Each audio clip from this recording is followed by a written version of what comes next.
John, we received an invitation to a reunion after 10 years, and I want to go. Will you come with me this time? I hated parties and reunions and had no interest at all in what the people I knew 10 years ago looked like or what they had accomplished. My friends lived nearby. I simply considered the rest to be former classmates. We'll see, but you know I don't really want to go, I replied. Beth and Brent are also going and invited us to go with them.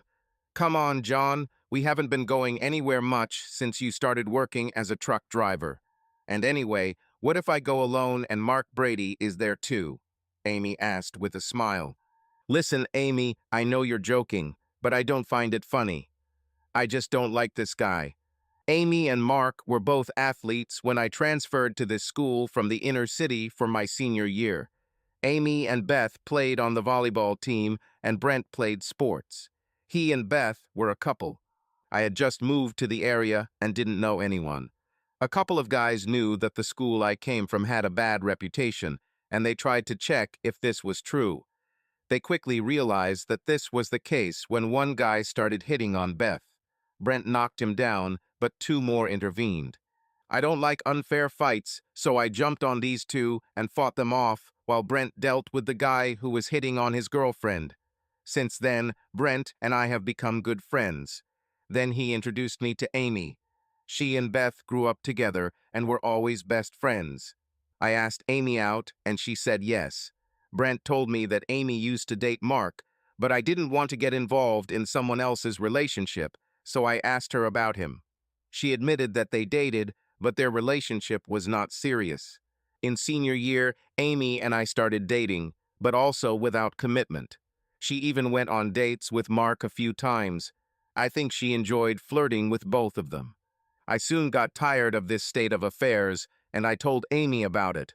Prom was coming up soon, and I wanted her to make a decision. If she had chosen Mark, I would have stepped aside. If she had chosen me, then she would have to stop communicating with Mark, and we would have become a full-fledged couple. She kissed me and said, I choose you. I never want to lose you. We went to prom with Brent and Beth. They got married the next year, and we got married 2 years later, and all four of us remained best friends. Mark invited Cindy to graduation, another girl from the volleyball team who always pined for him. There were rumors that she yielded to him and became pregnant. Shortly after graduation, they married and moved to Iowa, where his uncle found him a good job. I got my CDL license and started driving a truck on local routes. Amy worked at the mall with Beth. Brent worked at a local engineering plant. Amy and I decided not to have children yet, so she took birth control pills. Beth and Brent already had 2 sweet girls. Life was pretty good. When it came time for my high school reunion 5 years later, I told Amy I wasn't in the mood and wasn't going to go. I later learned that Mark and Cindy returned their forms, saying that they could not come because Cindy was pregnant again and did not want to go in that condition. Amy went with Brent and Beth. I remember when she returned home a little tipsy. We had some pretty hot sex. Amy was one of those women who felt better after a couple of drinks, and I never minded because it always worked in my favor. Brent told me that Mark and Cindy sent confirmation for the upcoming high school reunion. He and Beth were doing the registration and thought I should know. That's why I finally decided to go. I think I was the only one who didn't like Mark. But of course it was Amy. Okay, Amy, I'll go to this stupid meeting, I said. She kissed me, and we went to the bedroom to spend a hot night together. Damn, she was a great lover. There was hardly anything she wouldn't do for me. We were young and tried almost every position we could imagine. Amy was excellent at caresses, but did not like other types of sex, which suited me quite well. I thought, why do this when there is such a hot and tender place just a centimeter away? We decided to go to the alumni meeting with Beth and Brent. We rented separate rooms at the hotel where the event was taking place because we were going to have a good drink and didn't want to drive home. I kept thinking about how hot sex with Amy gets when she drinks. I really loved her and was sure she felt the same. We rarely quarreled. However, I always wondered if she had something going on with Mark. She said I was the first one she went all the way with, and it shouldn't have mattered, but I think most men think about these things. Our first time was at dawn after prom. We went down to the basement, took off our clothes, and made love on the couch. The light in the bathroom was low, just enough to see the silhouette of her body. She looked so sexy. She laid a towel on the sofa and placed a box of tissues on the end table. She was probably afraid that we might get something dirty. I caressed her breasts, trying to be quiet so that her parents wouldn't hear us. I started stroking her slowly and then knelt down and kissed her. She was so hot that I couldn't stand it anymore. I quickly put on a condom. "Take it easy, John. This is my first time." "I love you so much," she whispered. I approached her, trying to be as gentle as possible. The soft light emanating from the lamp on the bedside table enveloped the room in comfort, adding an atmosphere of special intimacy to everything that was happening. We both felt a slight excitement, as if every detail, every movement was of great importance. I put my hand on her shoulder, looking into her eyes, and she smiled at me, tenderness shining in her eyes. She gently guided me, and our bodies began to move to the rhythm we had created together, as if following an invisible melody that only the two of us could understand. With every movement, we became closer to each other, not only physically, but also mentally. It was a moment of complete fusion when it seemed that the world around had disappeared, leaving only the two of us and our feelings. "Oh God, it's so good," she whispered. Her voice filled with emotion. There was love, excitement, and passion in it. "I love you, John. I love you so much." Her words penetrated me deeper than any touch.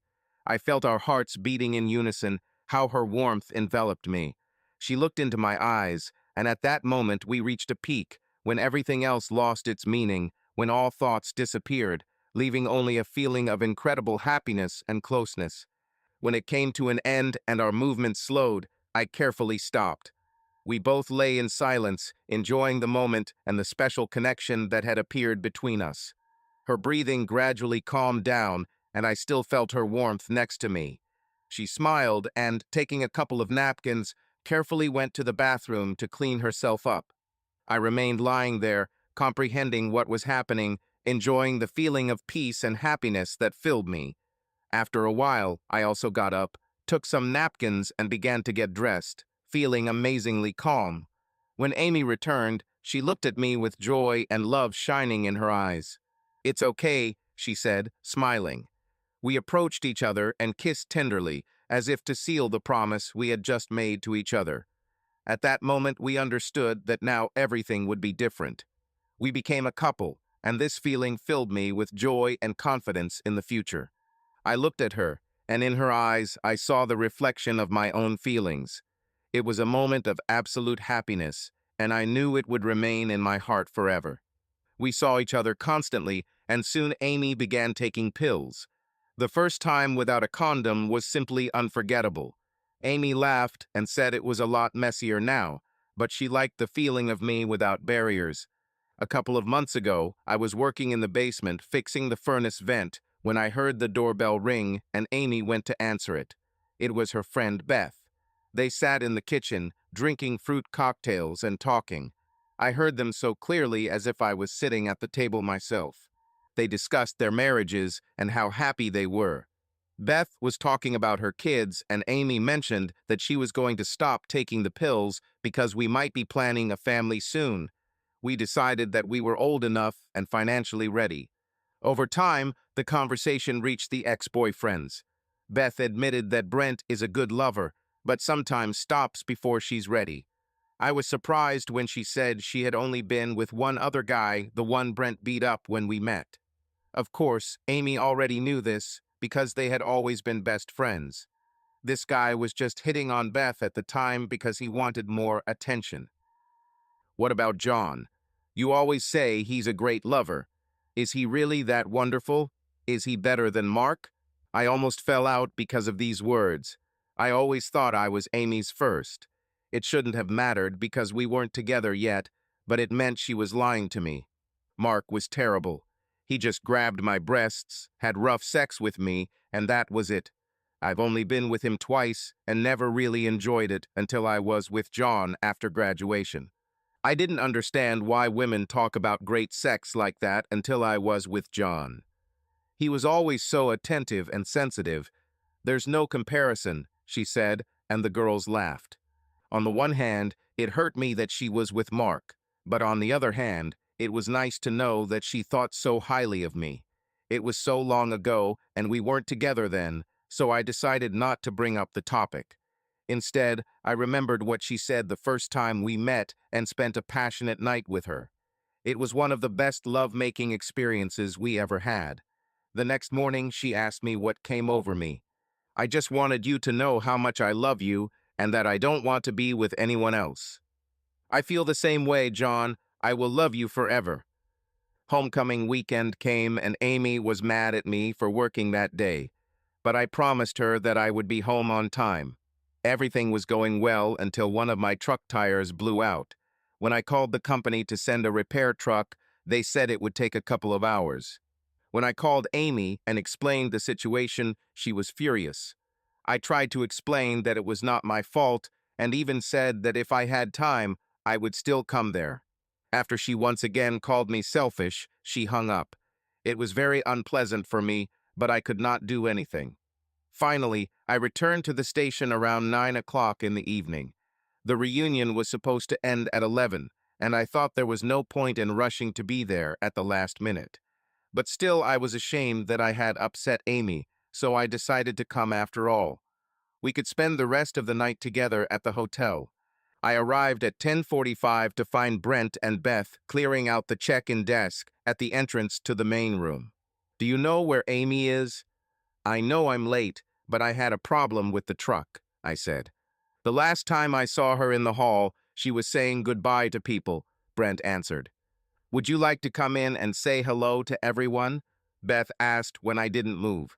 "No, I don't think I will."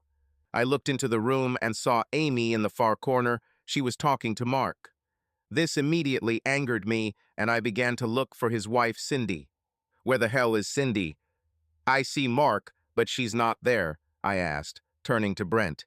"Mark said that one of their children was sick this morning, so Cindy stayed home. She told him to go alone since the room and everything else had already been paid for," Beth replied. "Did Amy spend the whole evening with him?" "Calm down, John," Brent said. "He sat at our table because we had an empty seat, but Amy didn't do anything wrong. She spent the whole evening with us." "Did she dance with him?"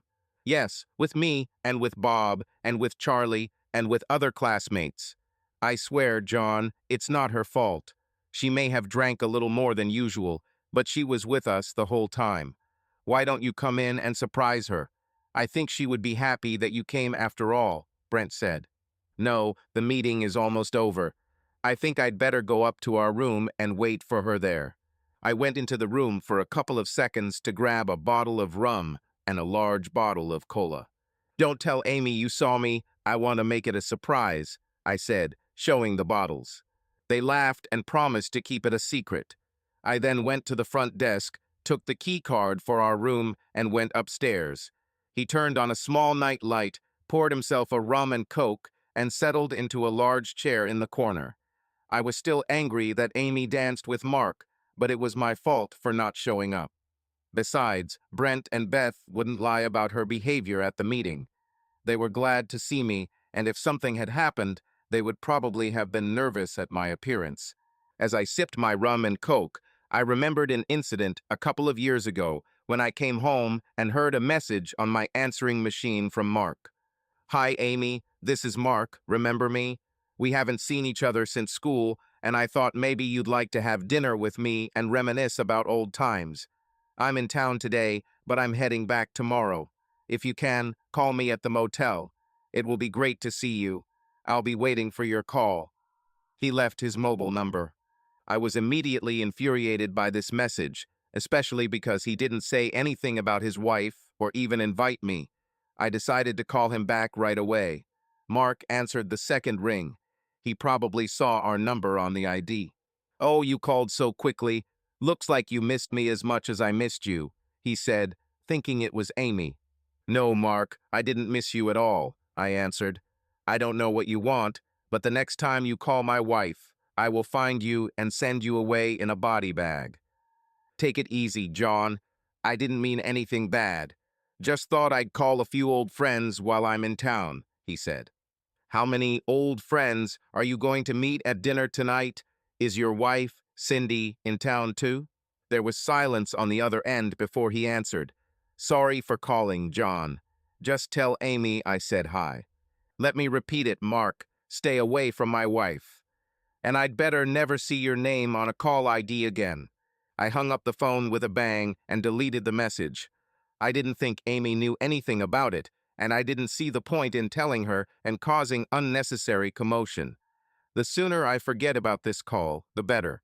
That evening, when Amy returned home, I invited her to dinner, and when we returned, we indulged in passion. The sound of voices in the corridor brought me back to the present. A quick glance at the clock showed that it was almost midnight, but Amy still had not come to our room. Amy's story. I was so happy when John agreed to go to the reunion. I understood that he never felt comfortable in our old company and knew only a few classmates. But Brent and Beth were our best friends, and we were going with them. We booked private rooms for the night because no one wanted to go home if they drank too much. Plus, I always started acting a little wild after drinking. Of course, John was always there to take care of me. He was my support. When he called and said that he might not be able to come because his car had broken down, I was very angry with him. Now, looking back, I understand that I should have realized that it was not his fault. Brent and Beth picked me up, and we went to the meeting. The tables were for 6, but there were only 5 of us as John didn't show up. A few minutes later, Mark, my boyfriend before John, showed up. The two never got along. Mark married one of the former volleyball players and moved to Iowa. He and Cindy have 3 children. Their youngest child had recently become ill, and Cindy decided to stay home to care for him. So he asked to sit at our table since we had a free seat. Everyone at the table was friends with Mark, and I didn't feel threatened because Brent and Beth were there. We were having a great time. I danced with everyone, and when Mark asked me to dance, I agreed. While dancing slowly, he pulled me close and started talking about how much he missed dancing with me and many other things. At the table, he talked about Cindy and the kids, but every time we danced, he started talking about how things used to be. It brought back a lot of good memories. I knew I was drinking too much, but I thought I would soon go to my room to sober up. When Mark held me close, I didn't mind. He didn't do anything wrong, didn't try to grope me. I think I just liked hearing him talk softly about old times and how much he missed me. At the end of the evening, he mentioned that he had called me a couple of years ago to invite John and I to dinner. He described how John yelled at him, told him to never call our house again. I apologized, but he only said that if he were in his place, he also wouldn't want to see another man next to his wife. We both laughed about it. After the party, I said goodbye to everyone and said that I would see most of them for breakfast. Mark hugged me goodbye especially tightly and for a long time, causing my knees to buckle. He went upstairs and I stayed to chat with Beth and Brent. I hope you have a great evening and a good night's sleep, Beth said. She looked at Brent and they both laughed. I was a little annoyed that they were making such jokes, knowing that John was not around. You're the one who most likely won't sleep. You'll also wake up everyone in the motel with your noise. When I got to the elevator, Mark was standing there, smiling near the doors. I was waiting to walk you to your room. We got into the elevator together, and he started talking again about how much he always loved me and missed me. Then he leaned over and kissed me. I don't know why, but I kissed him back. Maybe he was just helping me remember our good times, or maybe I was just angry at John for not being there. We both had rooms on the 5th floor, and when the elevator doors opened, we walked out together. Would you like to come over to my place to chat a little more? Maybe we could have a drink, he asked.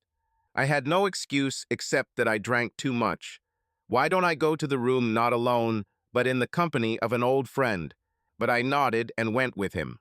Not even a minute had passed before we started kissing again. Mark, we're both married.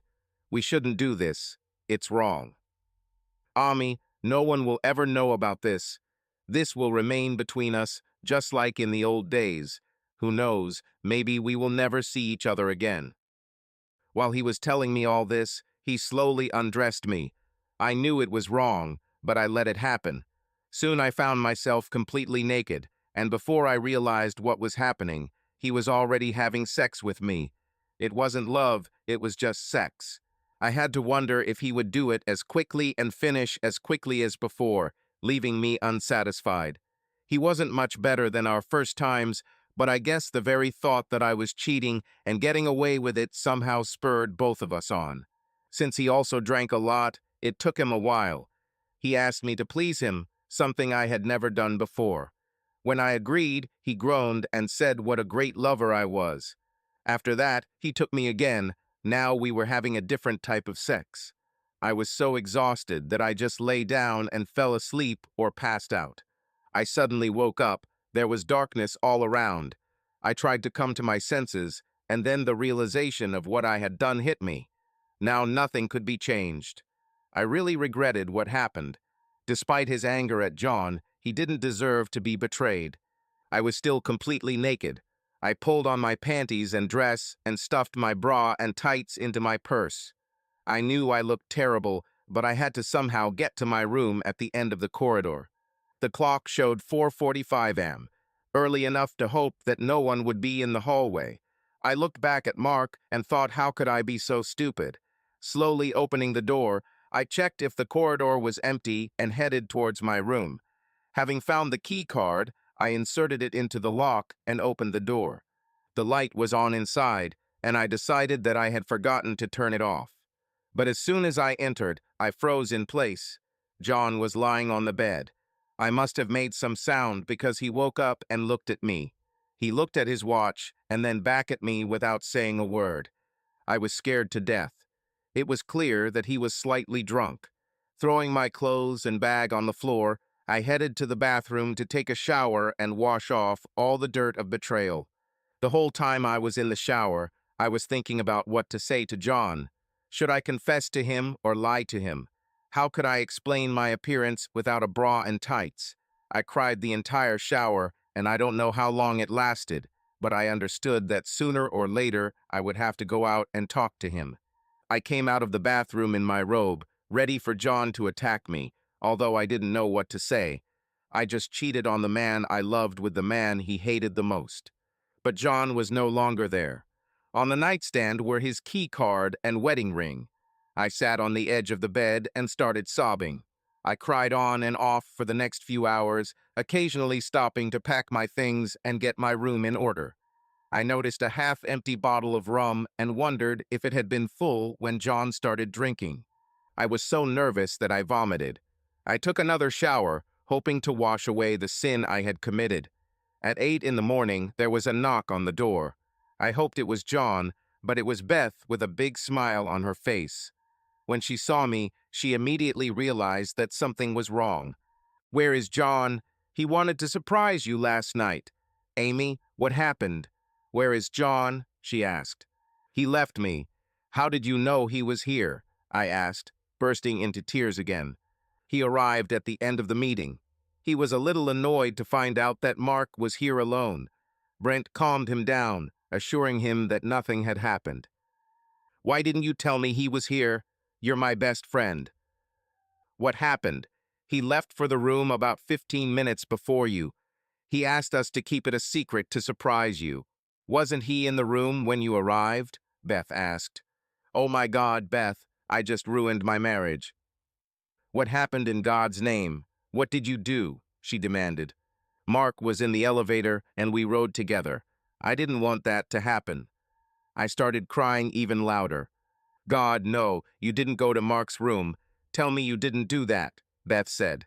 I was angry at John for not coming and Mark hitting on me. I drank too much, and you know what I'm like then. I didn't want this to happen. I thought no one would ever know. I returned to my room, thinking that no one would ever find out. When I arrived, John was sleeping on the bed. He must have been waiting for me all night. But he woke up and I looked terrible. All I could think about was getting myself in order and deciding what to say to him. When I left, He was no longer there. He'll come back. You just need to tell him the truth. It's the only way to save your marriage. I can't believe you were stupid enough to cheat on John. He's one of the most decent men I know. He won't come back to me. He left the key and the wedding ring on the nightstand. I was so stupid, and now I've lost it. Amy, get yourself cleaned up, and we'll go to breakfast. You need to make sure no one else finds out about this. I don't think I can do this, and I don't want to see Mark. What if he tells everyone? I know Mark. He just wanted to get you into bed. He has a lot to lose if his wife finds out. Right now, only 3 of us know. I'll have to tell Brent so he can talk to John. God, I can't believe it. That you did this. After I got dressed, Beth and I went down to breakfast. I tried to act as usual. Mark was there and smiled at me, but I didn't answer him. Brent told him to stay away from me. He was already causing enough trouble. Mark looked surprised, but didn't say anything. Everyone ordered breakfast and started talking about how great the meeting was and how nice it was to see each other again. I hardly spoke and ate almost nothing. At some point, I looked up and saw John enter the restaurant. He looked terrible. The hangover and anger were written on his face. John looked around the room until his gaze fell on Mark. He instantly tensed, and everything in his posture betrayed the rage boiling inside. "You son of a bitch," John hissed. "One time wasn't enough for you, and then you went after her again, right? I told you to stay away from my wife, or I'll kill you." Mark grinned and replied, "I didn't even lay a finger on your wife, you drunken monster. Maybe if you took better care of her, you wouldn't have to worry about her finding another man." I couldn't believe Mark said that to John. Without thinking, I walked up to Mark and hit him in the face with all my strength. His head jerked, and he grabbed his cheek. I didn't say a word, turned around and ran to the elevator to hide in my room. Brent later told me that John lunged at Mark, but before he could reach him, motel security intervened and forced John to leave the premises. Brent said Mark looked really scared, and our classmates sat in complete silence, stunned by what had happened. Security escorted John to the door and made sure he left. On his way out, he hit a lamppost. Someone immediately called the police as soon as John lunged at Mark, and they arrived almost instantly. The police stopped John, pulled him out of the car, and arrested him for drunk driving. He refused to take an alcohol test, although he most likely would not have passed it, since he had drunk almost half a bottle of rum less than 8 hours ago. Brent said our classmates watched as the police took John away in a squad car. Before the door was closed, John managed to shout to Mark that this was not the end. I sat in my room and looked out the window, knowing that all this happened because of me. Brent and Beth came for me when the noise died down. Brent told Mark that he had made the biggest mistake of his life and no longer considered him a friend. Mark denied that there was anything between us. This was probably his only chance to save his own marriage. Only I told the truth to Beth. John shouted this in front of everyone, and now everyone could draw their own conclusions. As the police car drove away, I remembered John's words in which he mentioned that Mark slept with me again. How did he know about the first case? My nerves were on edge, and it made me feel sick. I also realized that Mark and I had unprotected sex. I wonder if the emergency contraceptive pill will work after 2 days. On Monday, I went straight to my doctor. I kept hoping John would call. I needed to hear his voice. I was almost in despair, and if it weren't for Beth and Brent, I don't know how I would have coped. John contacted Brent, but said he couldn't see me yet. He didn't know what would happen next to us, and he needed time to think it over. Due to the arrest, he will most likely be fired from his job. In our state, refusal to take a breathalyzer test carries an automatic license suspension of 6 months and 3 days in jail for drunk driving. John had to pay a deposit of $500, and he asked Brent to take our credit card information to withdraw the money. It hurt me that he didn't want to see me. I hoped that we could discuss everything and find a way to improve our relationship. I had terrible pain in my stomach. I was so nervous that I vomited until all that was left were dry spasms. I could barely get to the doctor. "Ami, you look bad," he said as soon as he entered the office. I'm on pins and needles and vomiting all the time. Change into your robe and I'll examine you. When you're ready, open the door and I'll come back, he said, leaving the room. He quickly came back and started asking me various questions and then made some notes on my chart. Dr. Sheldon, I don't know how to say this, but can you prescribe me an emergency contraceptive pill? Will it work in 2 days? Ami, I'm afraid it's too late for that. I don't understand. You're pregnant, Ami. Is it possible for pregnancy to be detected 2 days after sex? I wasn't myself. Ami, as I recall, you stopped taking birth control pills a few months ago. My best guess is about 2 months. Don't you want a baby? At that moment, I realized that the child was not Mark's. It was John's child. How could I be so stupid? Ami, the vomiting was caused by your nerves and alcohol. I advise you to abstain from alcohol during pregnancy. And one more thing, I do not perform abortions. My task is to save lives, not take them. If you choose this path, you will need to contact a family planning clinic. No, Dr. Sheldon, I want a baby. God, how I want one. Sorry for the confusion, but I want John's baby. Thank you very much, doctor. The doctor was probably a little confused, but I didn't tell him about my terrible act. I hoped that the news of the baby might help me gain John's forgiveness. On Tuesday, Brent went to pick up John. I didn't know what would happen next because he lost his job as a driver. The only thing I knew was that I had made a terrible mistake, and I truly regretted it. I wanted John to come home so we could somehow solve our problems.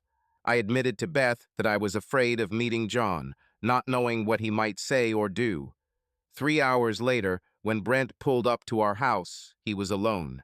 "Where is John?" I asked. "I picked him up from jail and took him to the bank." "Where is he now?" "He told me to take him to the airport. I refused, but then he told me to stop and said he would take a taxi. I did as he asked, but followed him and saw that he actually went to the airport. It took me a while to find him, but I saw him boarding a flight to Iowa. As soon as I realized he was leaving, I came right back to you. Oh God, he's going to deal with Mark. What should I do?" I was in a panic. Should I call Mark or Cindy to warn them? I was worried John would get into more trouble, but at the same time, I didn't want him to think I was siding with Mark. My friends were just as confused as I was. And then the phone rang. The caller ID said, "Cindy Brady." "Hello." "Ami, this is Cindy, Mark's wife. I got an anonymous call, and the person on the other end of the line said that you and Mark had sex at a high school reunion. Mark denies it, swears it's a lie. Is he lying to me? I really need to know the truth." All I could think about while in prison was how to get to Mark and beat him to a pulp. As for Amy, I had no idea what was going to happen between us. My first impulse was to humiliate her and then divorce her. The only problem was that I still loved her. Since Brent refused to take me to the airport, I called a taxi. He kept saying how sorry Amy was and that I needed to talk to her, but I didn't want to listen to him or her. I told Brent to tell Amy that she could go to hell and take Mark with her. I had so much rage built up inside me over this whole situation. When I arrived at the airport, I used my credit card to purchase a ticket to Iowa. I knew where Mark and Cindy lived and decided to visit them in person. After the plane landed, I took a taxi and gave the driver Mark's address. As we turned onto their street, I saw several police cars and yellow tape in front of their house.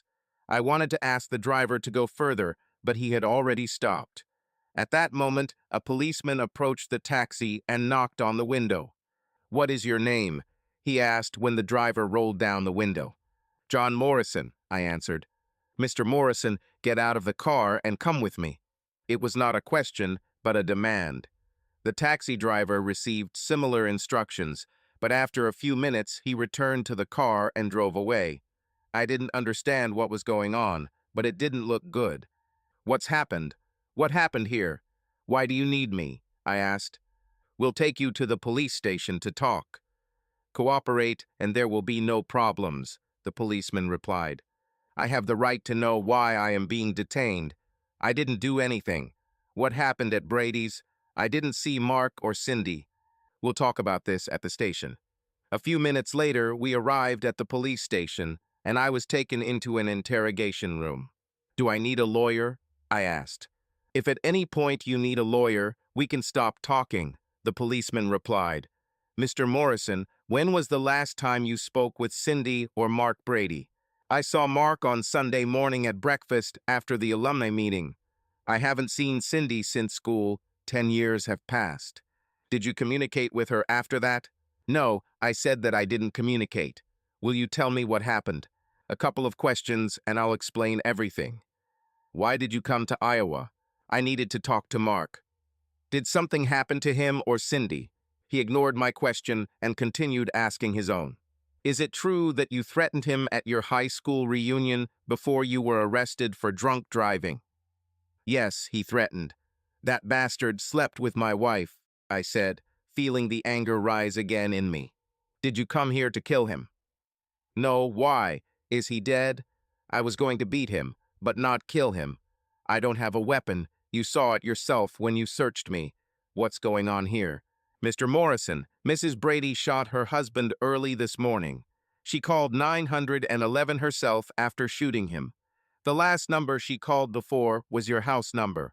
The police are now talking to your wife. They have already interviewed most of the alumni meeting participants. Why then are they interrogating me if she confessed? Her condition is unstable. Since you threatened him at homecoming at least twice, we need to make sure you're not an accomplice.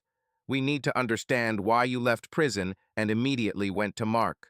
Do you understand why we have questions? Mark cheated with my wife.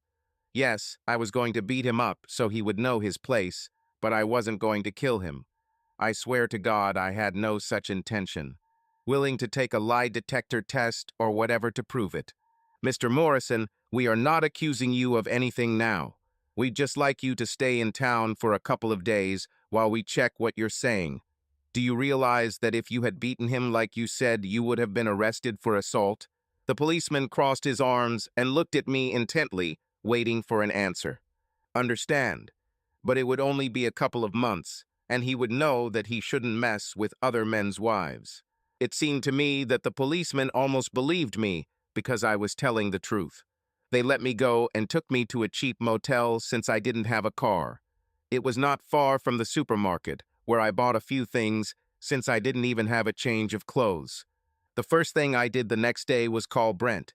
He said that the police talked to everyone about my behavior at the alumni meeting.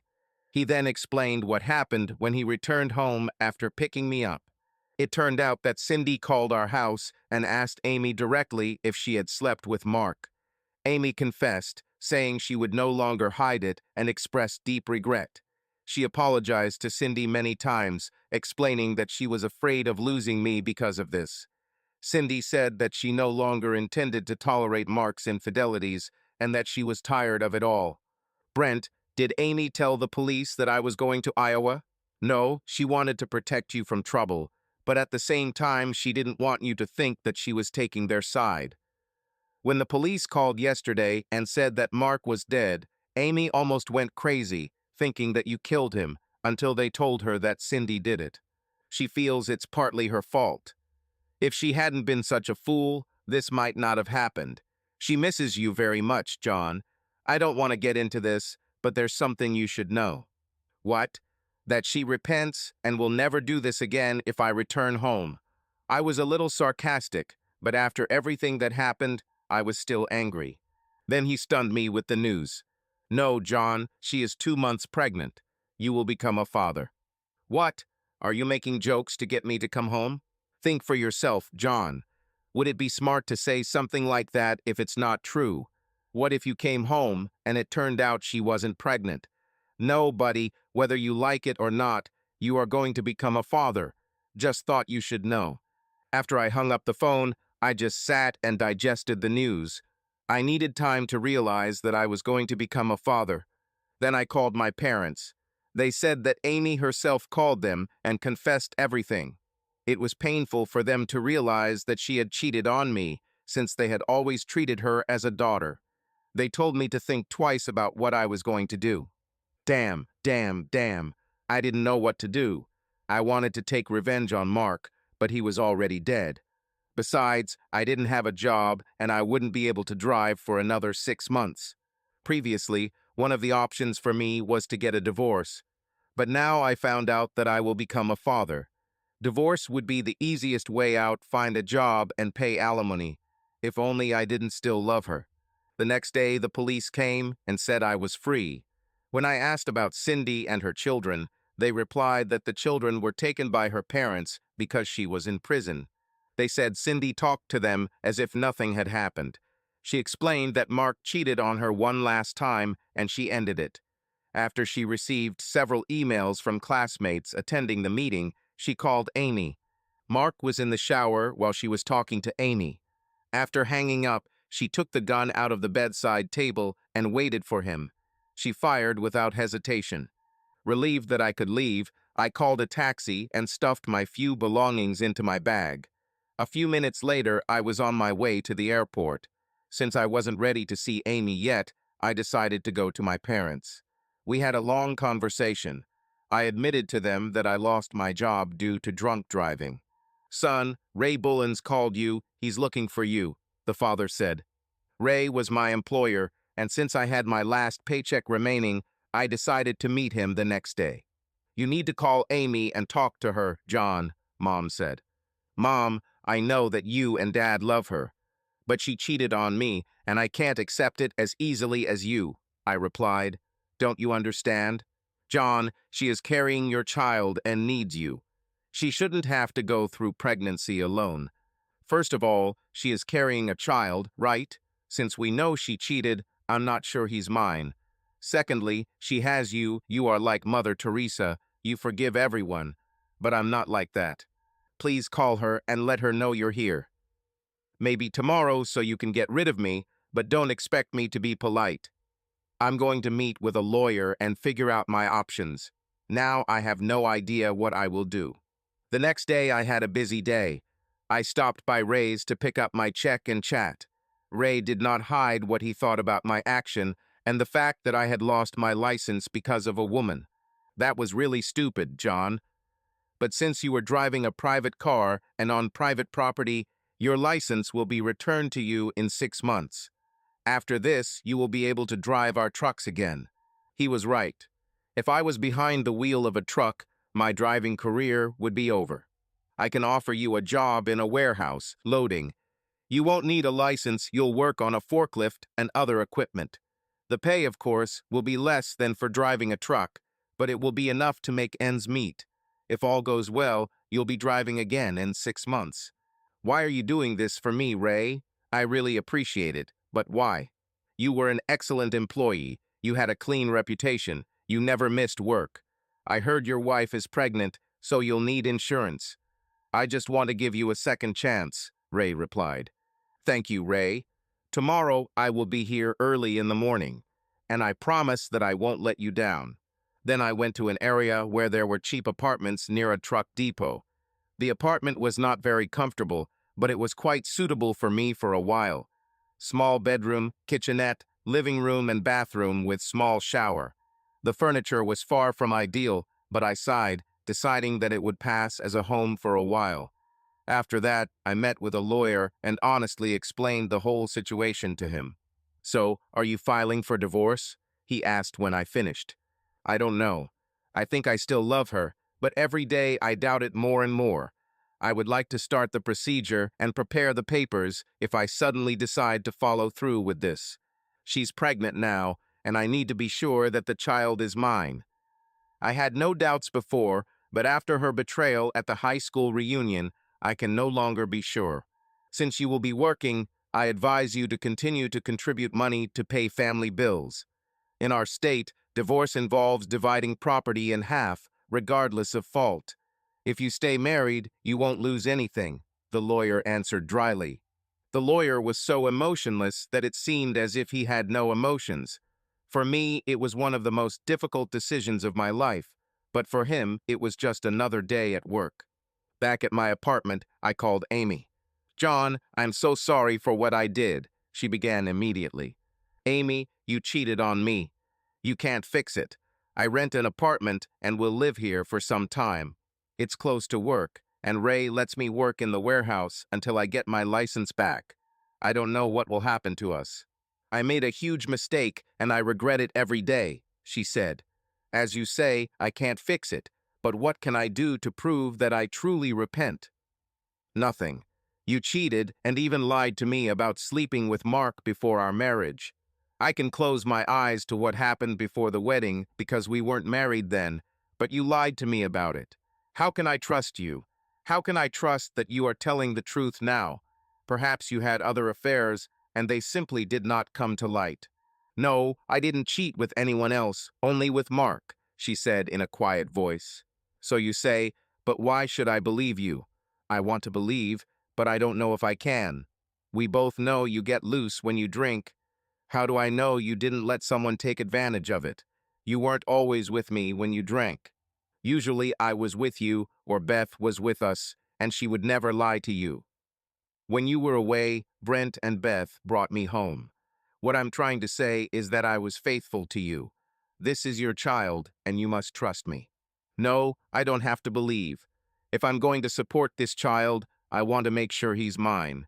Whether we get together or not, I will take care of the child if it is my child. John, please. No more talking, Amy. After the baby is born, my lawyer will do everything to get the test done. You'll get a couple $100 a week from me. If you need a little more, tell me. My insurance is still valid and will cover medical expenses. And don't start doing stupid things. Don't buy anything unnecessary. Don't close accounts, as often happens in divorces. If you start doing this nonsense, I will cut all ties with you right now. Don't call me. If you need anything, call my parents and I will contact you. Goodbye, Amy, I said and hung up. I spent the next few months working 12 hours a day, 6 days a week. I wanted to prove to Ray that he did the right thing by leaving me. On Sundays, I went to my parents for dinner. They usually talked about how Amy was doing, and I felt that sometimes they wanted to say something, but they tried not to interfere. On one of my days off, I called Amy and told her that I was coming with my friend Bill to pick up some of my personal belongings. She was shocked when I showed up with the policeman. John, it wasn't necessary. This is your home too. You could just walk in and pick up whatever you want. My lawyer advised me to do this, and I thought it would be better. I packed my clothes and some movie CDs. I took one of our wedding photos, looked at it, and put it back in its place. It was a good time, I thought. Bill carried a couple of boxes out to his car while I collected the rest of my things. Amy looked good, although I was surprised at how much her belly had grown. It was clear that she tried to put herself in order, knowing that I would come. I looked at her. I'll call you if I need anything else. Take care of yourself, I said, leaving the house with the officer. Amy and Beth were still working at different stores in the mall.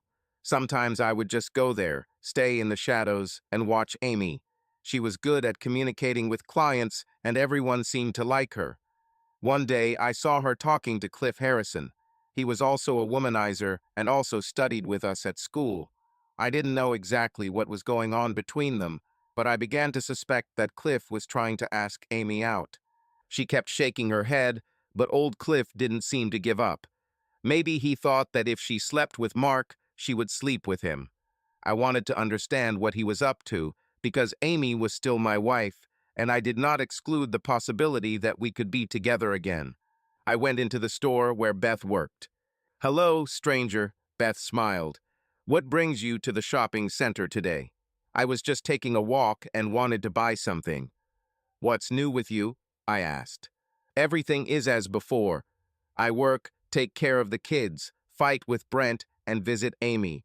Have you talked to her? She misses you. We communicate sometimes. I just saw Cliff Harrison walk in on her. Odd considering it's a women's fashion store." Beth stared at me. "Cliff has been hitting on her since the high school reunion. Not every week, but every time he comes to the mall. He's already divorced twice. Amy constantly tells him that she's not interested and that she's pregnant, but he doesn't care. It doesn't bother her outside the center, but I know it annoys her. Thank you, Beth. You are a good friend. I appreciate everything you do for Amy and for me. John, you and I never talked about this case. I'm sorry Amy was so stupid. You are one of the most decent men I know, and you deserve better. She's my best friend, but I want you to know that I'm your friend too. If you need someone to listen to you, I'm always there. Okay, take care of yourself. She smiled, and I headed towards the exit. I decided I needed to talk to Cliff. When I saw him walking towards his truck, I stopped him before he could get into the car. Cliff, long time no see. Listen, I noticed that you've been hanging around my wife. If I see you around her again, we'll be in trouble. I'm not afraid of you, John. I never was. You broke up with her, which means she is free. I think it's up to her to decide who she dates. We're still married, idiot, and she's carrying my baby. Next time I see you around her, I'm going to kick your ass. Whether you're afraid of me or not, I don't care. Just don't go near her. He got into the truck, started it, and opened the window. Who said that this is your child? He grinned and left. I didn't have time to react, but it pissed me off. He was in the car, and I was on foot. Once again, doubts crept into me. Damn her for what she did to our marriage. About a week later, I was at the mall again. As I walked past the store where Amy worked, I saw Cliff hanging around there again. I wanted to just go in there and knock him off his feet, but I didn't want any trouble. I walked towards Beth. Hello, John. What brings you here? Are you checking up on Amy, or are you missing me? Beth smiled when she noticed me. She was the only woman besides Amy that I was close to. When I first saw her and Brent, they were together and Brent got into a fight defending her. There were times when I wanted to hit on her, especially when Amy started playing double cross with Mark and me, but Beth was Brent's girlfriend, so I stayed away. Although, to be honest, I always liked her, and I thought Brent was just lucky. I think it's both, I answered with a smile. I see Cliff still goes to see Amy. It's not her fault. He constantly says that he came to buy things, although he never buys anything. I'm sure it annoys her. Beth, I haven't seen Brent much lately. Ever since I returned from Iowa, he seemed to distance himself from me. Maybe he understands that it's hard for you now and doesn't know how to behave. He sometimes comes with me and the children to visit Amy. I hate to say it, but he may have decided to pick a side in case you and Amy never make up. Damn, I didn't even think about it. I knew it was difficult for Amy and I, but I didn't realize how it was affecting everyone else. You will remain my friend, right? I asked, smiling. John, I will always be your friend, no matter what happens. This might make Amy angry, but she'll have to deal with it. Who knows, maybe you will end up together again. I hugged Beth and headed out of the mall. Already at the entrance, I saw Cliff at his truck. He did not notice me. I told you to stay away from Amy, you pathetic slug, I said, walking up to him. Hey, buddy, as I already told you, you are not together with her, which means she is free. Besides, she said that she would go to dinner with me today. I'm waiting for her to finish her shift, he replied and grinned a big mistake. I hit him in the stomach, and when he bent over, I added an elbow to the face. Cliff fell when I kneed him in the groin. You bastard, she's still my wife, and the next time you approach her, I won't be so gentle with you. The fight lasted less than half a minute. I hit Cliff, and he ended up on the ground. Several people walked towards his truck while I was leaving. I walked a little to the side and watched to see if Amy would come out, but I didn't see her. Cliff was approached by mall security, but he simply got into the truck and drove off. Apparently, he was too ashamed to tell what happened. The next day, Amy called me, although she usually tried not to do this. John, were you the one who beat up Cliff Harrison in the shopping center parking lot yesterday? I have no idea what you're talking about. Beth said she saw you at the mall yesterday. Why didn't you come to me? You were busy talking to your friend Cliff, so I decided to say hello to Beth. So what happened to him? Although he doesn't deserve to be treated well. Amy didn't even notice the sarcasm in my words. He comes and bothers me all the time. I spoke with the boss, but she said that he is a client, and if he does not allow himself any offensive remarks, then they cannot do anything. I heard he wanted to invite you to dinner. What? Did Beth really tell you that? John, I don't like Cliff, and I'm glad someone put him in his place. I just wanted to know if it was you or not. I didn't know whether to believe Amy or not. This is what happens when someone lies to you. You can no longer understand when he is telling the truth. I decided to deny that it was me. Cliff was the only one who could tell her the truth, and if she found out it was me, then she was talking to him again. Sorry, it wasn't me. Perhaps he hit on someone else and got what he deserved. I need to go. We'll talk later. I hung up, hoping that Amy would remain confused about what happened. Life went on as usual, and I had divorce papers ready if I suddenly decided to file them. I checked our credit cards and savings account, but Amy was acting normal, nothing suspicious. I missed her until I remembered the betrayal and then Cliff, and I felt angry again. As far as I knew, Cliff didn't bother her anymore. Looks like she was telling the truth. One afternoon, my mom called me at work, which was extremely unusual. John, you need to go to the hospital. Amy lost consciousness. She undergoes many tests. I'll take a taxi and come right away.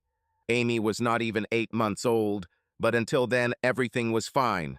I was terrified. Mom and Dad were waiting for me at the reception when I arrived. What's happened?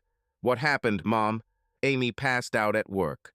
Doctors suggest that this was due to the stress she was exposed to. How is the child? Is he okay?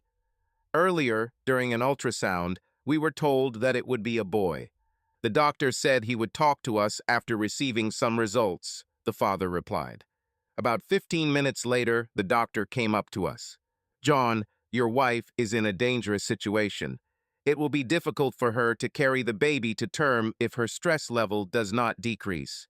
We discussed the possibility of early birth, but now the chances for the baby are not the best. Every week she can hold out will increase his chances of survival. If her stress level stays high, it could kill her. The only way for her to safely carry the baby to term is complete bed rest. If she does not receive proper care, she may lose the child or even die herself. John, this is very serious, the doctor said. After he left, I discussed the situation with my parents. The doctor's words struck me to the core. I couldn't forgive Amy for what she did to us, but despite it, I still loved her. Plus, she was carrying my child, or so I hoped. Tests will tell me the truth later. When Amy was transferred to the ward, we went to see her. She looked so tired that I felt sorry for her. Amy, after talking with the doctor, we decided that Mom will stay with you while I'm at work. And after work, I will look after you every evening, I said. So you'll be coming home? She asked with a slight smile. For now, yes, but I'll sleep in the guest room and just help you. I don't know if I'll be a good nurse, but I'll try to do my best. The main thing is that you need to rest and take care of yourself. I knew it wouldn't be easy, but I wanted to do everything I could for Amy and our baby. If this meant swallowing my pride, then so be it. The next day, my dad and I brought her home from the hospital. Mom was already there. She changed the bed linen and cleaned the house. Amy changed into a nightgown, which she would now wear almost all the time. I moved the small TV into her room, knowing that it would be her only entertainment. Mom cooked a simple dinner for us all, and Amy went to bed early. As I lay in the guest bedroom that night, I thought how strange it was to be in my own home again. It took a long time before I finally fell asleep. The next morning, I went to work. Without a driver's license, I had to travel by bus or taxi. Mom spent the day with Amy, and when I returned, there was ready-made food waiting for us. She had dinner with us and then went home to her father. I brought Amy's food to her room and placed it on her bedside table. After consulting with the doctor, I bought her a chair, which I placed next to the bed. Now she could sit in a chair when she got tired from the bed. It also gave me a place to connect with her when we're together. From the very beginning, I made it clear that I didn't want to talk about the baby. Amy didn't understand why and kept repeating that it was my son. But I stood my ground. Other than that, we generally get along. Beth visited her almost every day. Sometimes Brent came too, but he was mostly silent.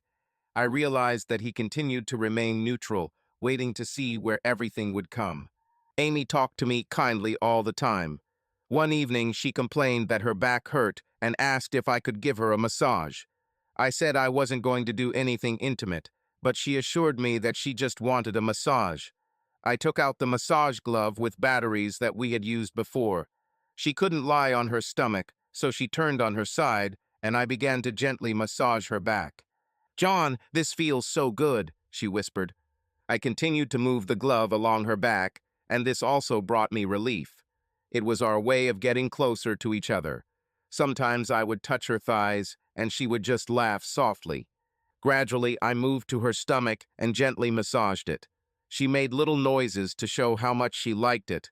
I tried not to go too far. I only massaged above her breasts and below her navel. It was clear she wanted more, but I held on. This massage became a daily ritual for us, which seemed to make us both happy. Over time, I made the mistake of lightly running my glove over her chest. Amy just looked at me and smiled. Sometimes I would go over her private parts with a glove.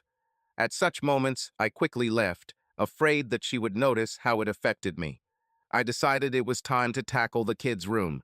Amy told me how she wanted to decorate it, and I painted the walls and added borders and wallpaper. When Beth was around, she helped me. It's funny, but it seemed to me that Beth and I became even closer during this time. She was the only person who truly understood what I was going through. It wasn't easy, but I could trust her with my experiences. Amy and Beth made a list of things they needed to buy before the baby was born. I offered to do the shopping myself, and Beth agreed to go with me to help me choose everything I needed. Meanwhile, Brent began to act even colder towards me. When he came in, we all talked together, but he kept his distance. Apparently, he was still choosing sides in case Amy and I never made peace. Amy and I were discussing a name for the baby. She suggested naming him Matthew after her late father, and I didn't mind. She chose John as her middle name in my honor. When I said we should wait for the DNA test results, Amy got angry. You know, there is a feeling when it seems that something is wrong, but you can't understand what exactly. That's how I felt about the child. I was sorry that this caused any pain, but I couldn't help it the doubts did not go away. My suspension was coming to an end, and I spoke with my boss again. He said I could go back to driving a truck next month if I wanted. A week after I got my license restored, my mom called me. Amy was taken to the hospital. Her water broke. I immediately asked the boss to let me go and went to her.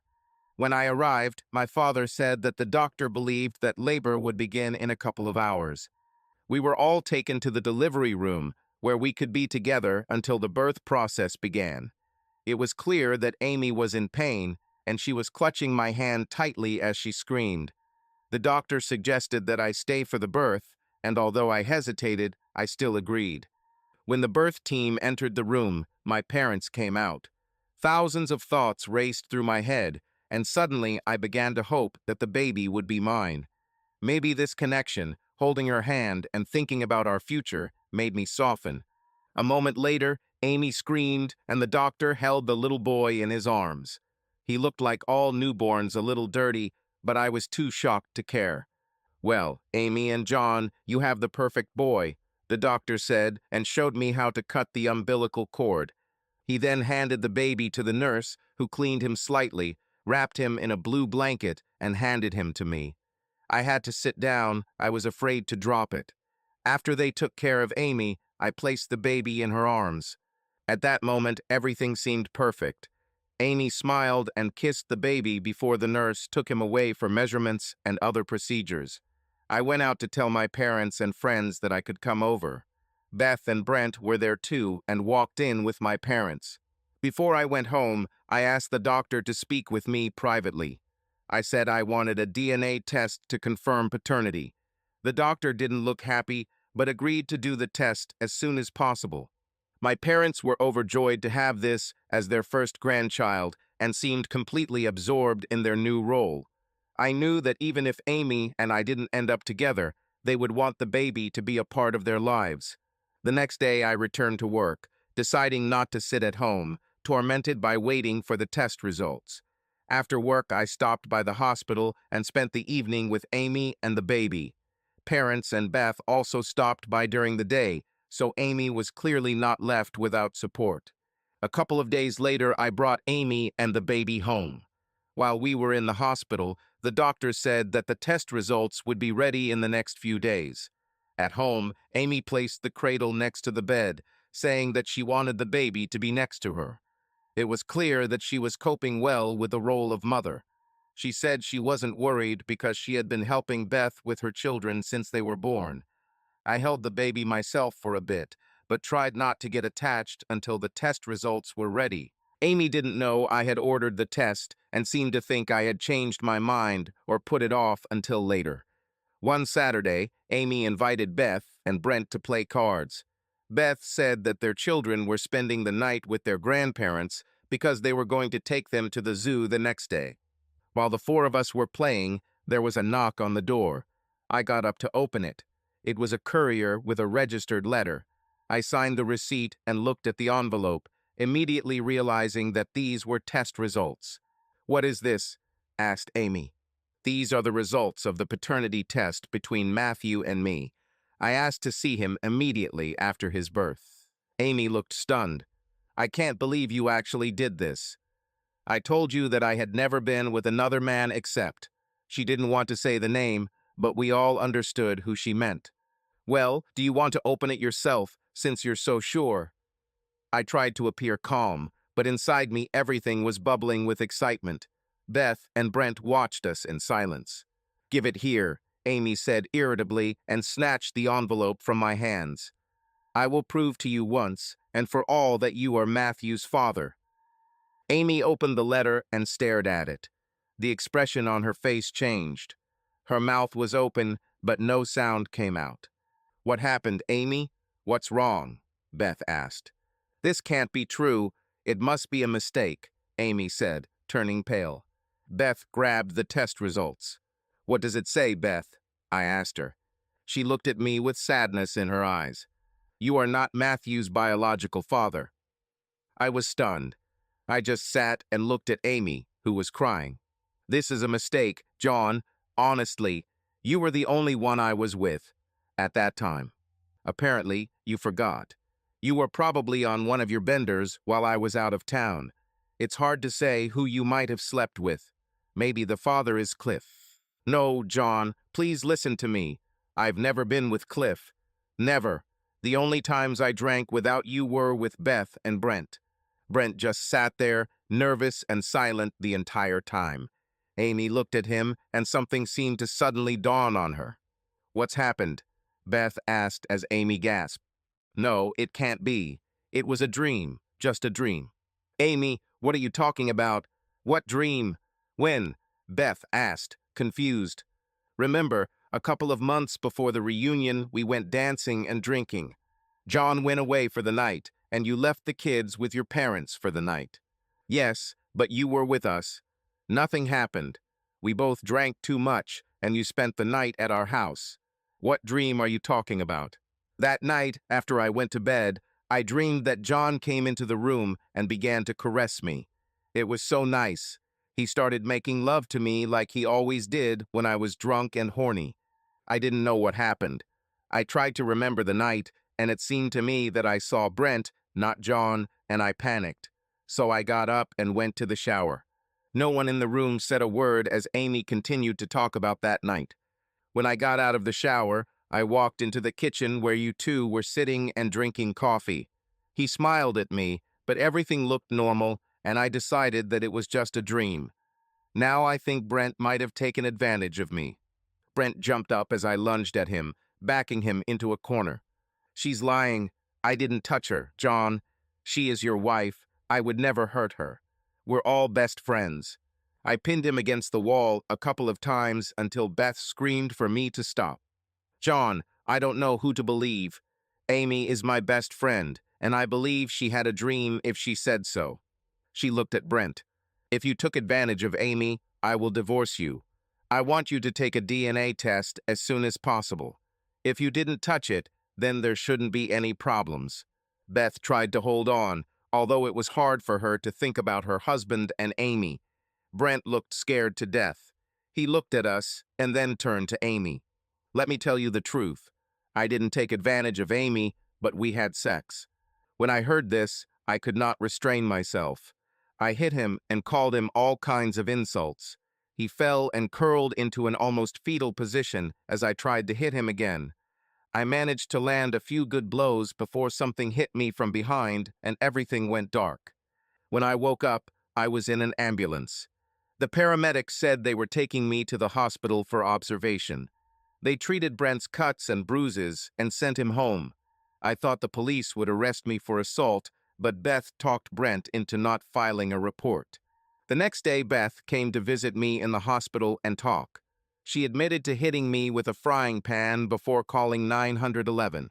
I would be in the hospital for several days due to the concussion. She said that Amy was not able to come, and she was also ashamed. Brent admitted that he slept with Amy.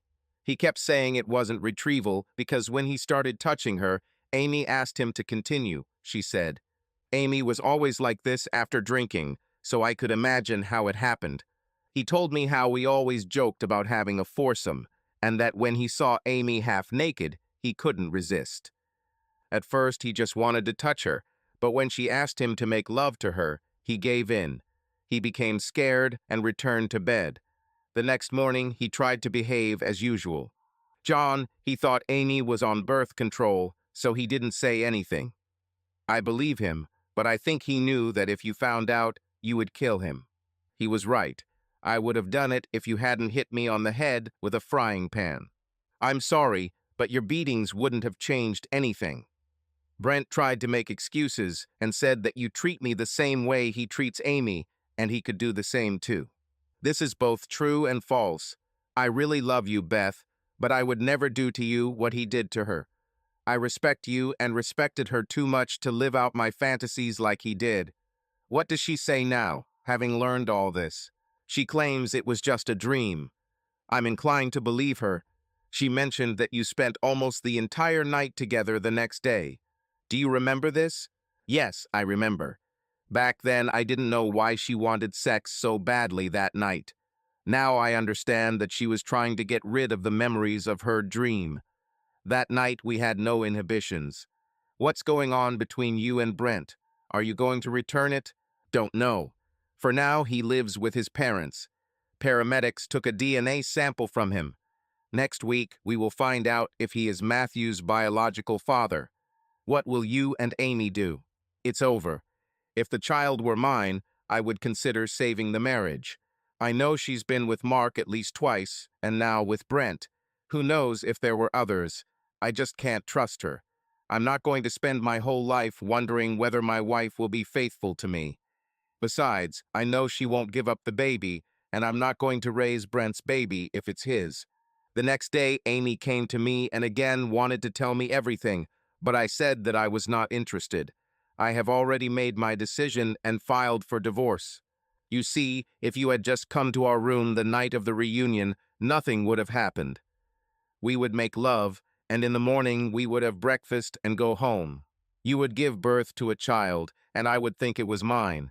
Cindy might still have ended up shooting Mark, but you wouldn't have been the last straw for her. I still love you, but I can't forgive you for what you did. I can't stay married if I keep wondering if you're telling the truth.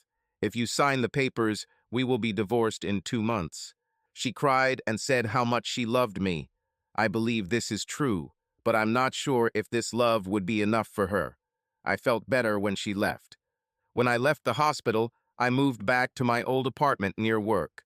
I started working as a truck driver again, but now I took longer routes. I spent 5 days on the road and 2 at home. After the first flight, when I returned, I learned that Brent turned out to be Matthew's biological father, but this was no longer a surprise to me. His name was added to the birth certificate, and he was ordered to pay child support. In the divorce agreement, Amy and I divided everything equally.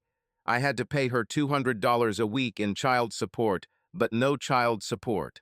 Alimony was prescribed for 5 years or until her remarriage, whichever comes first. She was a beautiful woman, and I had no doubt that she would not remain alone for long. My life was not very joyful. My parents continued to be friends with Amy and actually accepted Matthew as their grandson. Amy was still like a daughter to them. Our divorce was finalized, and I was a free man again. I was sad, but I was free. We had a good relationship, and I thought our love was strong enough to be together forever. But there were things I couldn't forgive. We all paid the price for Amy's infidelity. One day, while I was home for the weekend, Beth called. "I'm divorcing Brent. I lost all respect for him, and Amy and I are no longer friends. It's too hard to look at Matthew, knowing that he's Brent's child." "I understand all that," I replied. "Do you want to have dinner with me sometime? You said we'd always be friends, and I thought I really needed a friend right now." "John, I would love to go with you, but not before the divorce.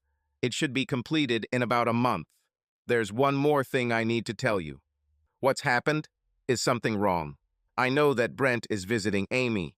He says he's only doing this for his son, but I'm sure that's not true. Just thought you should know." "Are you afraid that I will do something rash?"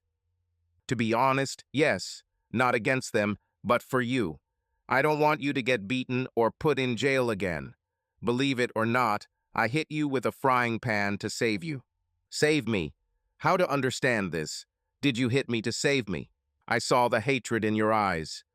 I know what you are capable of, and you would have beaten him badly and gone to jail. I didn't want this to happen. Okay, I have to go. John, take care of yourself on the road. Bye." She hung up, and I wondered how easy it was for us to talk to each other. I often thought about what would have happened if I had married her instead of Amy. We both loved our spouses and would never do anything to ruin our marriages. I kept wondering if Brent and Amy were honest with each other back in the day. Deceit and lies changed everything. I decided to leave it at that, figuring that if Beth wanted to see me in the future, she would let me know. Perhaps the hardest thing for me was my mother's attitude towards Amy. Mom even babysat Matthew when Amy returned to work. Dad was a man who was used to agreeing with Mom. When I talked to him, he only said that people make mistakes. I think he just didn't want to quarrel with his mother. For as long as I can remember, my mother always ran our house. Maybe that's why I became a rebel. I saw my mother bossing my father around, and I wasn't going to let that happen to me. The work made me very happy. I loved traveling and seeing new places, although I often thought how nice it would be if I had someone nearby to share it with. When a truck driver drives the same routes for a long time, he begins to meet the same people at stops. Over time, I became friends with several of the same truck drivers, and when the women found out that I was single again, things became even more interesting. Many of them offered to show me the sights. I had several affairs, but I always honestly said that I was not looking for a serious relationship. Luckily, some of them thought the same thing, so everything worked out great. Even though the sex was great, I still tried not to get attached. I guess Amy's betrayal made me trust women less. I liked dinners, dates, and sex, but I didn't allow myself to fall in love. One day, while I was at home for the weekend, there was a knock on the door. I opened it and saw Beth on the threshold. "John, I need to talk to you," she said in a serious tone. "Where are the children?" I don't know why, but this question came out of my mouth first. "She's with Brent and Amy this weekend." "What? Are they dating?" "It's getting worse. Brent moved in with her last week. He came in and told me they were going to get married." "Are you kidding me? When did all this start?" "I told you that I filed for divorce. A week after that, he started seeing her. At first, he came to Amy supposedly for the sake of his son, but as I told you, I didn't believe in it. Our divorce was finalized 2 weeks ago. I got the house and custody of the kids, but Brent can take them on the weekends. He pays child support, but not for me, since I filed for divorce. Well, at least if he marries Amy, he won't have to pay her alimony for Matthew." I tried to add some humor to lighten her mood, but she still looked tense. "Beth, I don't care about them anymore. A few months ago, I might have wanted to kill Brent, but now I just don't care. He marries a cheater, and neither of them are worth going to jail for. John, a few months ago, you asked me to have dinner together. Is this offer still valid? Certainly. Give me an hour to freshen up a little, and I'll come pick you up. Maybe we can watch the movie at the same time. Beth smiled as she left to get ready. I wasn't entirely sure if this was a good idea because I knew I really liked it. Maybe she just needed a friend to vent to, but maybe there could be something more between us. I just wasn't sure. When I approached her house, it gave me a strange feeling. I haven't been there since all this trouble started. As soon as I knocked, Beth immediately opened the door. Damn, she looked amazing.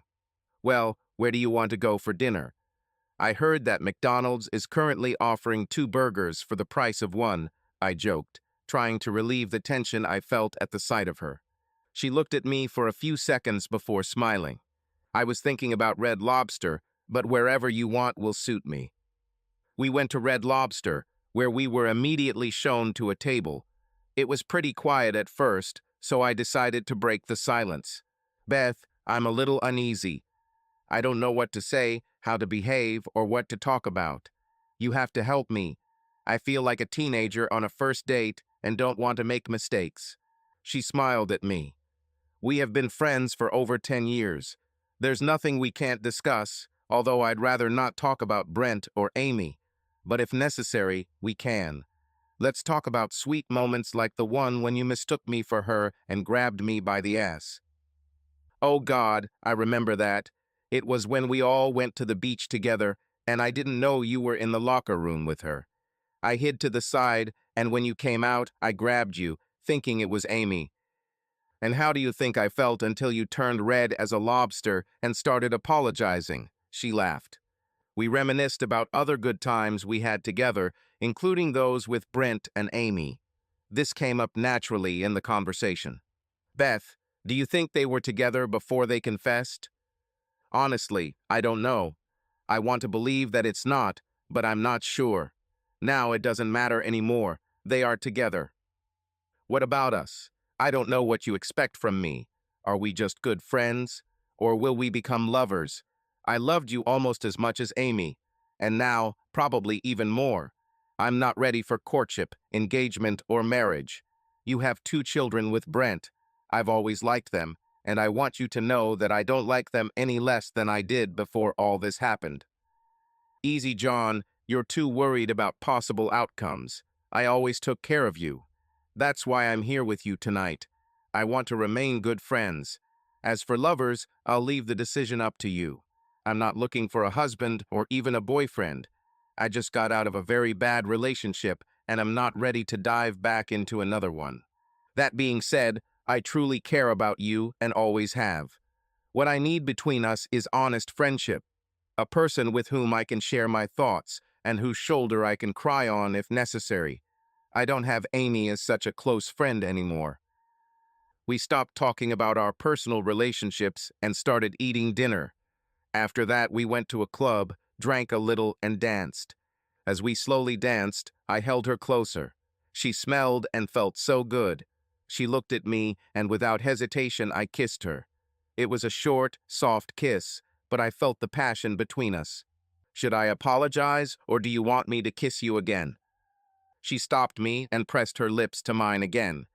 Only this time, the kiss was even more passionate and lasted longer. John, no one has liked me since homecoming. I want you to love me, not because you feel sorry for me, but because you want me as much as I want you. There are no obligations other than to bring each other joy and be honest. To you or to me? I asked. We kissed again and went to her house. We barely entered the house when we started kissing again, like 2 new lovers. I followed her into the bedroom, where we took off our outerwear and climbed onto the bed, hugging each other. I felt her warmth next to me and could not resist hugging her even tighter. One of my favorite areas on a woman's body is the area below the navel. I began to gently kiss her stomach, enjoying every touch and her quiet signs. She said my name, whispering it with a special tenderness that made me smile. We continued to explore each other, our movements full of care and warmth. Every gesture was filled with love, and I saw how her eyes filled with joy. We moved together, feeling completely united, like 2 people who had finally found each other and did not want to let go.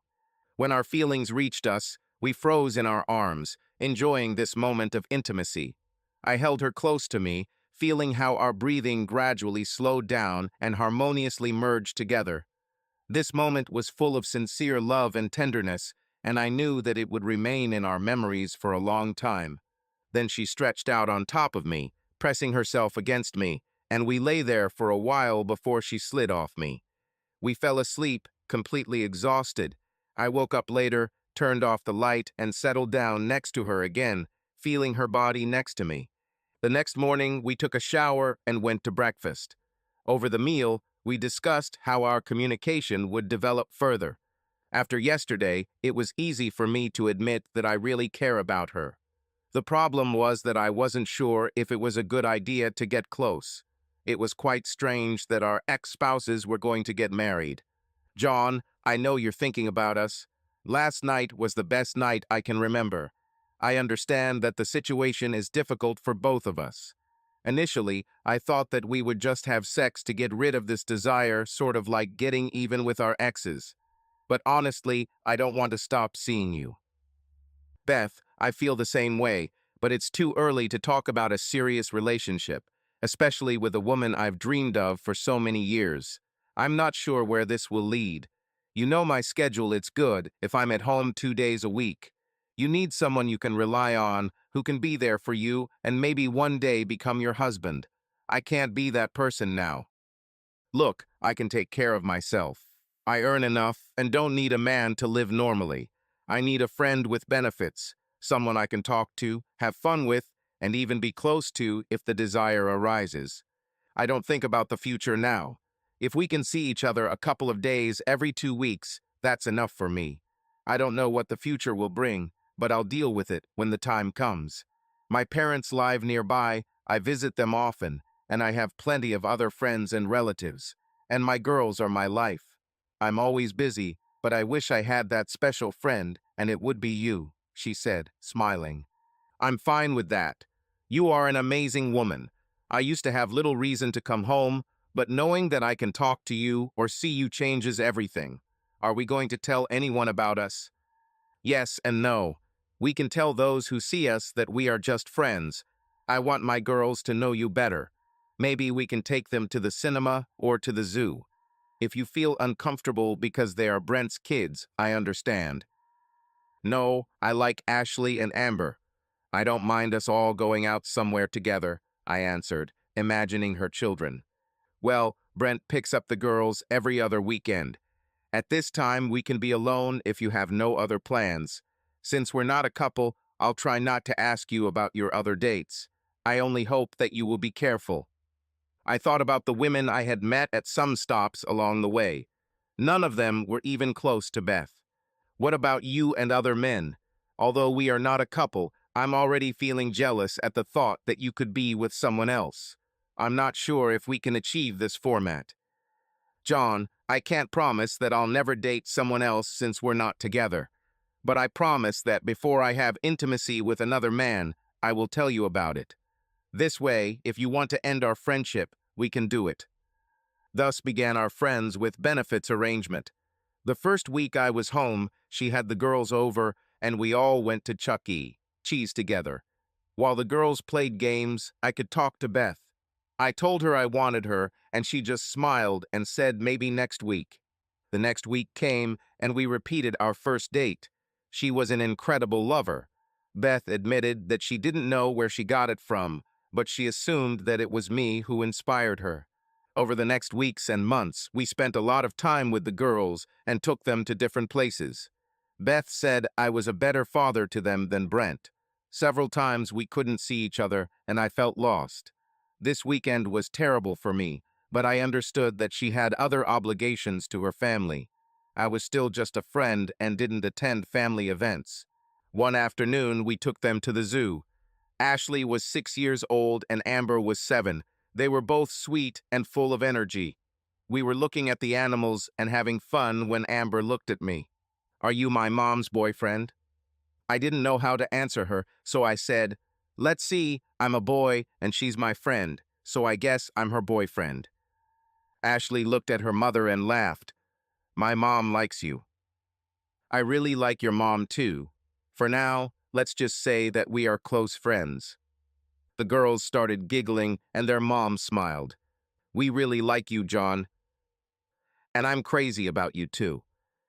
The conversation ended there as we walked around the zoo. We all had a good time and both girls fell asleep in the car on the way home. The next week, I stopped to visit my mom and dad. That evening, I met with Beth. When Mom opened the door, Amber and Ashley ran up to me and hugged me. Mom came into the room holding Matthew in her arms. She looked as surprised to see me as I did to see the girls. As far as I know, they were supposed to spend the weekend with Brent and Amy. "Mom, it looks like your hands are full. Are you babysitting?" I asked. Mom hesitated to answer. "Brent and Amy went to pick up their wedding documents. They are getting married next week," she replied. "How do you know Amber and Ashley so well?" "I visit Beth from time to time when I'm at home. We remained good friends." Ashley blurted out, "Uncle John took us to the zoo, Chucky, Cheese, and the movies. He's Mom's friend and ours too." Mom looked surprised. "Why didn't you tell us, John?" "Mom, we are just friends. I have nothing to talk about. I will visit them and we will go to several places. It just seems like something you would have told me since I'm your mother." "Mom, this is an awkward situation. We're friends, that's all." That evening, I told Beth what happened. "Amy called me earlier this week and wanted to know what was going on, if I was dating you. But I told her it was none of her business. I think the girls mentioned that we took them to the zoo. She kept asking me questions, and then she asked if I slept with you," Beth replied. "What did you say?" "I told her that she had the nerve to ask me for something like that after she had a child with my ex-husband and was now married to him." "Oh shit, what did you say?" I asked. "I told her that I did sleep with you, but only until we both got divorced, which she couldn't say. I then added that I got the best part of the deal because you are such a great lover. Of course she should know this. I then asked if Brent waited for her to enjoy herself, and if he put her first when they made love, that would be something new for him. Thank you, I really mean it." I just told her the truth. "It's not my problem if she can't handle it," Beth replied. When Beth and I later made love, I realized that I had not been with another woman since we began to agree. I had my chances, but I felt like I would cheat on Beth. After that, she told me some crazy news. "John, I have a business meeting with one of the store managers next week. This is a combination of a meeting and a date. I told you that I would let you know if anyone ever asks me out, so I'm not hiding it from you." "Why? Why are you doing this? We got along so well, and now you need someone else?" "John, that's not true. We both agreed that if we weren't a couple, we would date others. I've turned down a few dates, but Ron is a nice guy, and I thought I'd go out to dinner. We're also going to discuss some store ideas." "Are you going to have sex with him?"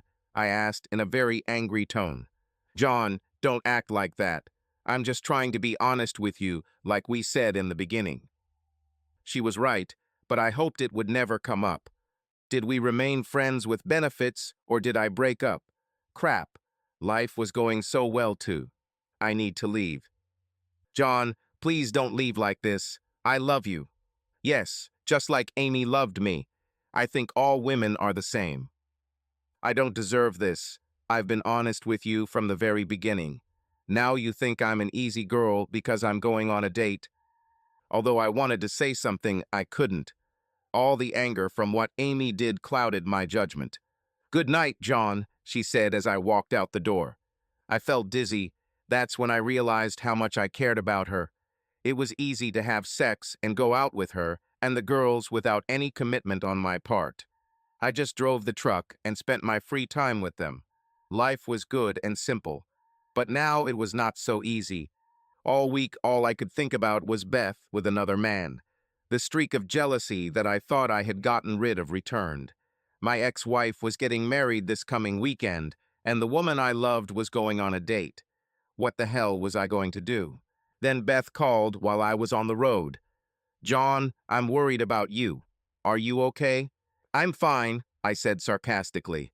Who's looking after the girls when you go out this weekend? My mother. John, I'm worried about you. The fact that she repeated that statement was a good indicator of how concerned she really was. Listen, you told me in advance how everything would happen. I have no one to blame but myself. Maybe I'll call you next time I'm back in town. Enjoy your date. At this point, I hung up. She called back, but I didn't answer. I didn't want to deal with the situation right now. Besides, I had a job, although I wasn't clear-headed. On Saturday, I did something I haven't done in a long time. I decided to go out and get drunk. I left the keys at home and took a taxi to the nearest bar. I met some old friends and had drinks with them. They wanted to go to a hotel with a bar and entertainment, so we got into one of their cars and drove there. As we walked in, I saw a sign for Brent and Amy Callison's wedding reception. I couldn't believe I was there. Trying to forget them, I followed the guys. It was already past 11, and although I was completely drunk, I was still sane. We listened to music and my friends danced with the women. Although women asked me to dance, I refused. I couldn't get my ex-wife's wedding reception out of my head right down the hall. I needed to go to the toilet, so I headed into the corridor. To my surprise, I ran into a very drunk Amy. "John, what are you doing here? We didn't invite you, did we?" she asked, slurring her tongue. "No, I just went out for a drink. Now I need to go to the toilet, so excuse me," I replied and headed towards the door. When I finished, I turned around and saw that Amy had followed me into the toilet and locked the door. "How about one more time for old time's sake?" she asked, smiling a drunken, half-feigned smile. Normally, I would just send her to hell. But in my drunken and at the same time angry state, I suddenly decided that to hell with it, so be it. She was wearing a beautiful dress just above her knees. I sharply turned her back to me and forced her to lean on the sink. "No kissing?" she asked with a grin. "No, just quick passion like you always wanted," I replied. She giggled and I lifted her dress. She was wearing red lace panties that matched her outfit. I pulled her clothes down to her ankles and she stood a little wider, ready for me. I moved closer, hugging her waist, feeling the warmth of her body and the power of our moment. Our movements became fast and coordinated, as she always loved, and we merged into this dance, each expressing our feelings in our own way. "Come on, honey, love me as only you know how," she whispered, and her voice sounded warm and sincere. I continued, listening to her breathing and feeling the connection that arose between us. When it was over, I felt mixed feelings of satisfaction and liberation. When I was done, I walked away and grabbed some paper towels from the dispenser to help her clean up. While she went into the booth, I left the room, feeling a strange mixture of relief and heaviness. Back at the bar, I told my friends I was going home and took a taxi. The road seemed endlessly long, and as I sat in the back seat, a sudden realization hit me. Revenge did not bring me any relief. On the contrary, it only made the situation even more confusing. Now I couldn't help but feel guilty about Beth. Arriving home, I took a shower, hoping to wash away not only the sweat, but also those ridiculous emotions that had been accumulating all evening. In my heart, I thought about Beth, and unexpectedly for myself, I felt tears welling up in my eyes. I really loved her and should have said right away that I wanted to be with her and only her. At 1 o'clock in the morning, the doorbell rang. I had just gotten out of the shower, so I opened it while wrapping myself in a towel. Beth was standing outside the door. I immediately knew something was wrong for her to come here so late. "John, I love you. I went on this date hoping you would stop me, but you didn't. Why, John? Why didn't you say that I'm your woman and that you don't need anyone else?" Her eyes were shining with tears. "You had the whole week to stop me, so why didn't you do it? I need to know this. I thought you didn't want commitment. This has been one of the hardest weeks of my life since we started dating. I love you, Beth, and you are the only woman I want to be with. Looks like I ruined everything. John, we just had dinner, and that was the end of it. I told him I was in love with someone else when he drove me home. I tried to call you, but you didn't answer. Finally, I decided to come here and talk in person. Where have you been?" I was furious about your date, so I went out and got drunk. I just came home and took a shower. I realized that now was not the best time to tell her about the casual affair with Amy. John, I don't want to be just friends anymore. I want you to become my boyfriend and let everyone know that we are a couple and not just friends. Can you give it to me? Without other men for me and without other women for you, it has to be a monogamous relationship. I smiled at her. I'm ready for this. I even want it. Beth, there's something I might need to tell you. This applies to other women. John, our promise applies from this very second. I'm not interested in your past. I would prefer not to know about him at all. All I need is to know that from today you belong to me. I agree. One way or another, we ended up on the bed, and I felt her beautiful body under my hands. We made a promise to each other to be honest, and I knew I had to tell her what happened with Amy. Beth, I need to tell you something. It happened this evening. John, let me tell you something first. Me and Ron had dinner at the Holiday Inn. I didn't know that was where Brent and Amy were having their reception. It was awkward for me, but it got worse when I saw you and your friends walking into the bar. I noticed that your friends were dancing with other women, but not you. You seemed lost in thought. I saw you get up and walk down the corridor. I apologized to Ron and followed you. My heart pounded as I realized that Beth might have seen everything, but I knew I had to tell the truth, no matter how difficult it was. I saw you talking to Amy and then going into the toilet. She was drunk, that was obvious. But I came back to the table and realized that I shouldn't be here with Ron. I told him that I loved someone else and asked him to take me home. I don't know what happened between you and Amy, and I don't want to know. That's why I said that from this second you belong only to me, she said, touching my face. I love you, Beth, and I promise that I will always be faithful to you from this day forward. I felt like I was saying wedding vows. There wasn't a single part of her body that night that I didn't touch or kiss. We indulged in slow, passionate intimacy. Amy is a real fool for trading you for Brent, she whispered, smiling. I smiled too. The next morning, we went to her parents and told them that we were now a couple. I said that maybe if everything worked out, we could become something more. This made Beth smile. In the following weeks, we began to spend even more time together, with the girls or just the two of us. I finally told my mom that Beth was my girlfriend. She replied that if we ever got married, Ashley and Amber would be her granddaughters, which made me laugh. 2 more months passed, and Beth and my mother became good friends. Beth told me she thought my mom was a little weird, but in a good way. She also mentioned that her mother continues to care for Amy's baby. Your mom doesn't approve of what Amy did, but she still treats her like a daughter. I think she just loves kids, Beth said. Ashley and Amber said she treats them great. Oh yes, I almost forgot. Your mom mentioned that Amy is expecting again. Brent seems to be very productive. I think he should have had a vasectomy after Matthew was born, I replied, grinning. He told me he thought Amy was taking the pills again. I reminded him that he said the same thing the last time she got pregnant. Now he decided to have the operation and said that 4 children are enough for him. The thought involuntarily came to me, what if I could be the father of her next child? But I shrugged it off. This was not the time to bring up such a topic, and certainly not with Beth. What about you, John? Do you want children? Beth asked, looking at me carefully. You know, I sometimes think about this, but for that I need a wife first, I replied, laughing. Another 2 months passed, and one evening I decided to talk to my boss about the possibility of switching to local routes. Ray, is there any chance I can switch to local flights? I'm seriously thinking about getting married and want to spend my evenings at home with my family. Of course, John. Paul Reard is retiring next month, and I can give you his itinerary. Do you realize that local routes pay a little less? Ray warned. Yes, I understand. But for me now, the main thing is to do everything to provide for my family and be close to them. When is the wedding day? Ray smiled. As soon as I propose.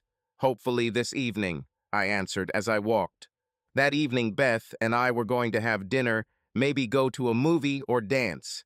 Although I tried not to show my excitement, she apparently noticed. "You look nervous, John. Everything is fine?" she asked when I arrived at her house. "Yes, there is something I want to ask you, and I'm trying to find the right words." "Well, just ask," she said curiously. "Would you agree to give birth to my child? At least one." She froze for a moment and then finally said, "Are you asking me to marry you or just have your child?" "Beth, I love you and I want you to be my wife." I took out the ring and put it on the table. "I want you to become my wife so that we can have a child together. I talked to my boss and I'm switching to the local route starting next month. I'll be home every evening." "Can you stand me at home so often?" I asked, smiling. "Where will we live? You said that you feel uncomfortable in my house and we can't fit in your apartment." "We will buy a house with at least 3 bedrooms.